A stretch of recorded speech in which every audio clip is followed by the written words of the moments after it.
Well, we're outside ready to go for a run today. Fred Joslyn from Fleet Feet joins us again. And Fred, is there any reason during the winter that people should stop getting outdoors? I mean, what's your thought about that? You know, there's certainly some conditions in which it could become dangerous. However, most of the time, on most days, if you have the correct gear and you prepare yourself for what you're going to do and you have a plan, you can come out and enjoy it. And it's surprising how few days are actually bad enough that you can't be outside. You know, this is a typical winter day, and dressed in layers, dressed with quality gear, we're out here to enjoy a run. What do you advocate in terms of getting ready? Do you just walk out the door and start, or should you be stretching, loosening up? How do you approach that?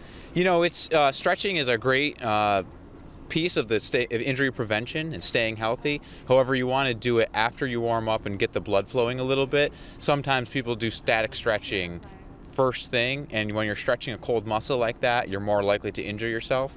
So it's better to do some light exercises before you do stretching. And if you had to choose stretching before or after, stretching after you're running would actually be better than stretching before the run. And then as you get going, what are you thinking about in terms of pace? Say you're going to run 3 miles today. How do you approach that?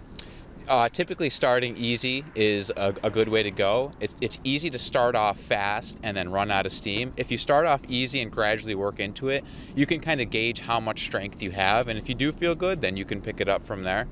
And what do you do when you're out there running and you're in that second mile, you're halfway, you haven't got to the turnaround yet, and something doesn't feel quite right? How should we be listening to our body and then maybe adapting a little bit? I think that's exactly right. I think adapting is the biggest piece of that. If you're adapting to what you're feeling, that you can change something on the fly and create a better situation moving forward.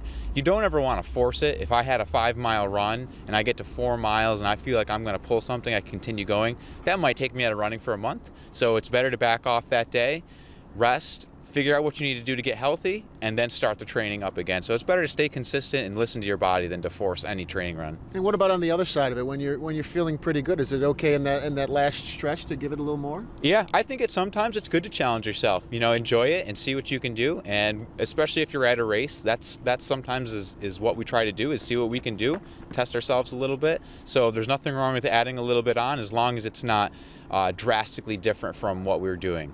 And I guess finally, how would you describe the kind of the joy, you know, that sometimes it's the first mile you're wondering, how am I ever going to do mile 2 or mile 3? But then you find a rhythm. Tell me what that feels like.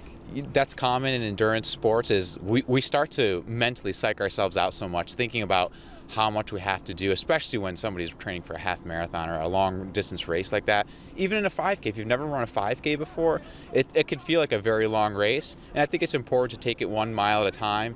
People are very frequently surprised that once they get to mile 1, they can get to mile 2 and they can get to mile 3. And so instead of thinking about the total mileage that you're doing, you take it 1 mile at a time and work from there. It's great advice. Fred Joslyn from Fleet Feet. We appreciate it, and we'll see you out there running.